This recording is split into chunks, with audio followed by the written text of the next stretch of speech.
Hello ladies and gentle ladies, welcome back to another Minecraft modding tutorial for 26.1 multi-loader, and in this tutorial we're going to be adding our first armor set. So let's go ahead and get started. So we'll start inside of our mod items here, and we'll go ahead and register the items first. Now I will say this tutorial is going to be extremely similar to the last one, so let's go ahead and do that. So let's create our registry handle, and these will be of type item, and we'll just call this example underscore helmet to be equal to services.registry.register item example underscore helmet. And then what we want to do is do our lambda. So we'll do properties and we'll do a new item. And in here, we're going to do properties.humanoid armor. And then we're going to, for now, pass in null for the armor material. We'll come and fix that in a minute. And then we'll pass in armor height.helmet. Then all we need to go ahead and do is replicate this for the chest plate, for the leggings, and for the boots. Now, obviously, when it comes to armor, there is also now wolf armor, horse armor, and nautilus armor, which you can choose to add if you want. They are effectively exactly the same. However, instead of using .humanoid armor, you'll just choose to use one of the other ones. So you'll choose, for example, horse armor, or you will choose nautilus armor, or you will choose wolf armor. You can see all of the armors here. So those are the four that vanilla currently has.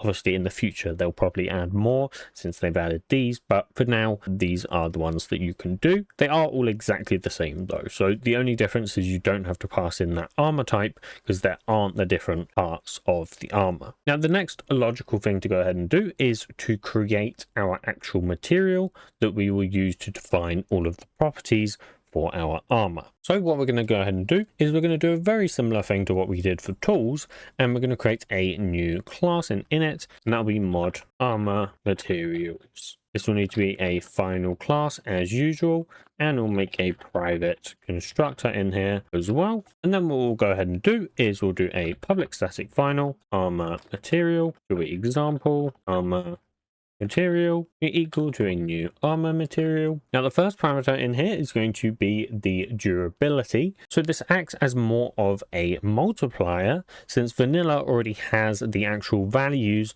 that are used for each armor piece. So your multiplier will then just need to be basically multiplied by that value, and vanilla will go ahead and calculate that automatically for each piece. So I'm going to put a value of say 15 in here. Now I will actually tell you the specific values that are used for each piece. So for the helmet, vanilla will multiply this value by 11. For the chest plate, vanilla will multiply this value by 16. For the leggings, vanilla will multiply this value by 15. And for the boots, vanilla will multiply by 13.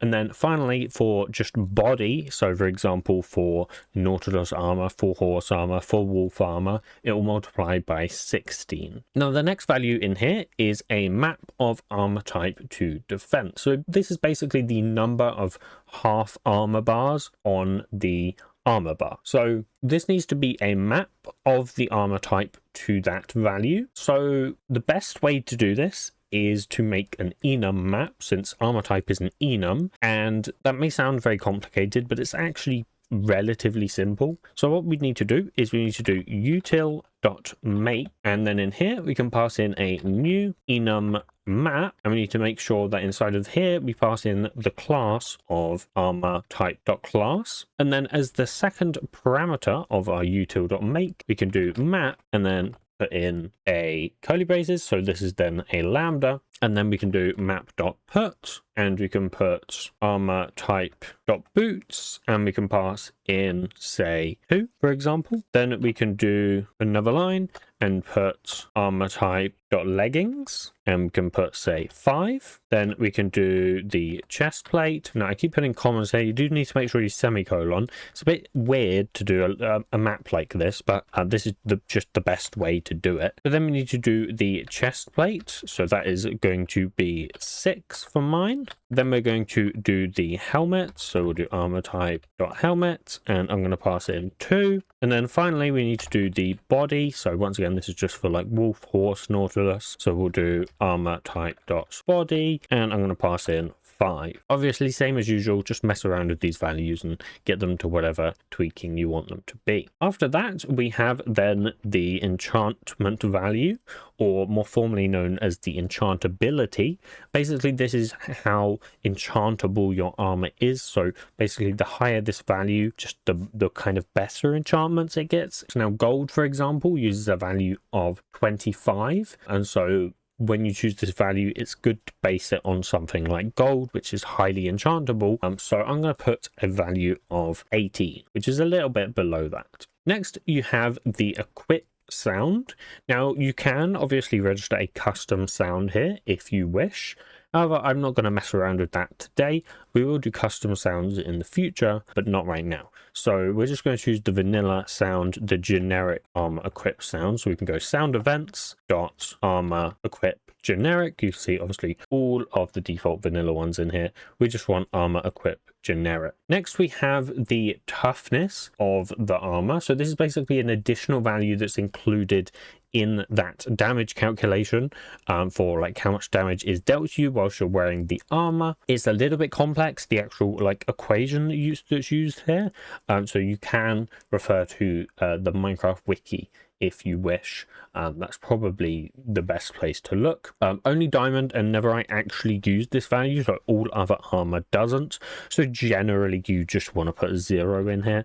Like the majority of the time, unless you have an armor that is strong or stronger than diamond or netherite. Then you have the knockback resistance. So once again, vanilla only uses this for netherite armor, and so we probably just want to put 0 here as well. But effectively, if it's a value of like 1 from all total pieces of your armor set, then this would be no knockback whatsoever. And so this value is like quite sensitive. I'm just going to put 0 though, because ours isn't netherite or anything like that. And then next we have the actual items that can repair this armor. So what I'm going to choose is our existing tag that we created in the last tutorial on tools. So that'll be mod item tags dot example tool materials. Then finally we have the actual equipment assets that we need to go ahead and use. So for this will need to be a resource key, and effectively this is used to define the location of our equipment assets. So the actual assets that appear when you're wearing your armor. So what I'm going to do is just above this line, I'm going to create a public static final, and this is just going to be a resource key of type equipment asset, and I'm going to call this example asset, and I'm going to set this equal to resource key dot create. So the first thing that we want to pass in here is, as usual, kind of the registry, if you will. So we're going to pass in equipment assets dot root ID, which is basically the root kind of registry ID, if you will. And then next we're going to pass in the actual identifier that will be used to identify this asset. So we're just going to use constants.id, and I'm going to pass in example. So this is basically the name of your material. Then once you've done that, you can just pass that in as the final parameter there. So now that we've done that, we can actually go ahead and use this armor material for our armor. So inside of here where we have these null values, we're just going to replace this with mod armor materials to example armor material, and make sure you replace all of those, since any null values are going to cause crashes. Now I will say you can actually customize this armor a lot more if you wish to do so, and you can actually do that by using the equipable component. So on the properties here, you can go ahead and do dot component, then you can pass in the component ID, so in this case data components dot equipable, and then you can pass in an equipable dot builder, and inside of here you can pass in the equipment slot. So for example, equipment slot dot boots for this one, so that is the feet, and then you can choose to call any of these things on here. For example, is this armor dispensable? Do you get damage on hurt? Can it be sheared? Is it swappable? You can set the equip sound, shearing sound, allowed entities. You can do all these different things if you choose to add that component. Now I'm not going to do that just because it overcomplicates things massively, but if you feel like you need that, obviously then you can go ahead and add that to your armor. Okay, so with that done, let's go ahead and add add this to our usual Datagen. So let's go into the Datagen here. Let's go into the language first, and we're just going to add our example helmet, our chest plate, our leggings, and our boots. Next, we can go ahead and do our models as well. So we can go ahead and do item models.generate flat item. We can pass in our mod items.example helmet.get, and we can just pass in our usual flat underscore item. Then just do that for your chest plate, for your leggings, and for your boots. Once we have done all of that, we are not quite done yet, unfortunately. So what we need to go ahead and do next, Datagen our equipment assets. So what we're going to do inside of our Datagen package, we're going to create a new class, and I'm going to call this tutorial mod equipment asset provider, and this is going to go ahead and extend equipment asset provider. Inside of here, we're just going to add the constructor that matches the super. Make sure that this constructor is public as well, and then what we want to do is we want to override register models. We don't need to call the super, so we can just get rid of that. Then what we can do is we can do output.accept. This will first take in our resource key. So since we made this a constant inside of our armor materials, we can do mod armor materials dot example asset. Then we can do an equipment client info dot builder. Make sure you're calling the builder method, and after that we are going to call add humanoid layers, and we are going to go ahead and pass in constants dot id, and that is then going to take in the name that we've registered our equipment example asset as, which was just example. Now you will see on this builder we actually do have other methods you can specify as well. For example, the primarily add layers method, which can be used for actually adding multiple layers. For example, you may want your normal armor layer, and then you may want an outer layer on it, or you may want your armor layer to be dyeable as well. That's completely possible, and you could do that by passing that in when you actually add your layers using add layers. For us, however, we're not really interested in doing that. We just want to have a normal armor set, so we're not really interested in doing that. Now, after you've called that method, you just need to go ahead and call .build, which will go ahead and create that.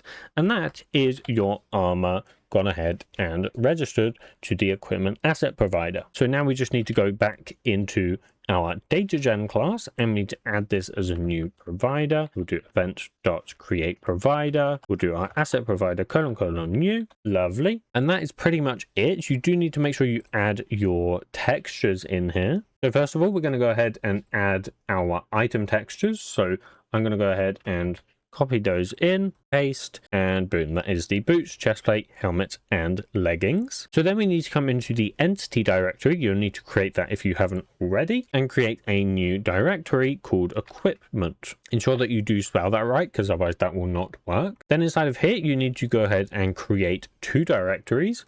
One will be the humanoid directory, and the other will need to be humanoid underscore leggings. And these will be your two directories for the two different parts of your armor. So inside of the humanoid leggings, we need to put the bottom piece of our armor, and you just need to make sure that is named exactly as it is in here. So here you can see this is basically the boots, and I believe also part of the leggings, if I recall correctly. Then inside of the humanoid, you need to have basically the rest of your armor. So that will be the helmet, the chest plate, and once again, I believe some of the leggings is in here, I think how it works.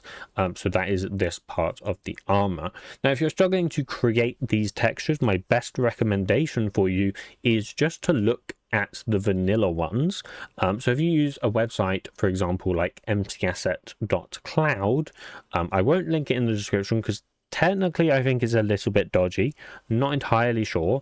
By dodgy I mean legally grey, but you can use that to download the Minecraft assets, or you can obviously just go into your Minecraft directory, go into the resources and extract them from the jar file. That's the way you're meant to do it, of course. But if you go in there, you can just find the vanilla ones of these textures, and all I've done here is I've just gone ahead and recolored those, so I haven't really done anything too special, but that's kind of the best way to go ahead and do there. So now that all of that is done, we should be able to go ahead and run the Datagen, and hopefully we should see that all of our files are generated. So we'll come into the assets tutorial mod and let's just see if anything pops up in here. Here we go. We have the equipment package and we have example, and you'll see that we have humanoid, we have humanoid leggings, and then we also have humanoid baby. I don't think we need to worry about humanoid baby.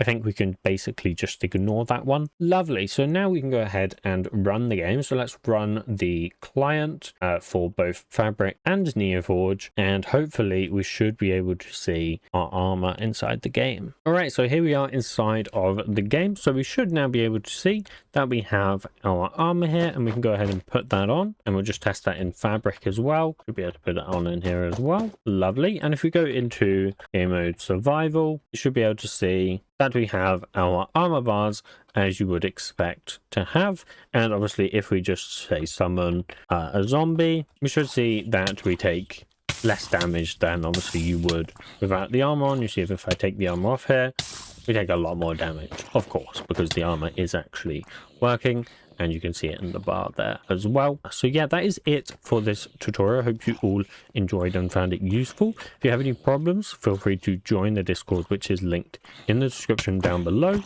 And in the next tutorial, we'll be creating a creative tab. So it's actually much easier to go ahead and grab our items out of creative rather than having to /give them every single time. So I will see you all then. Goodbye.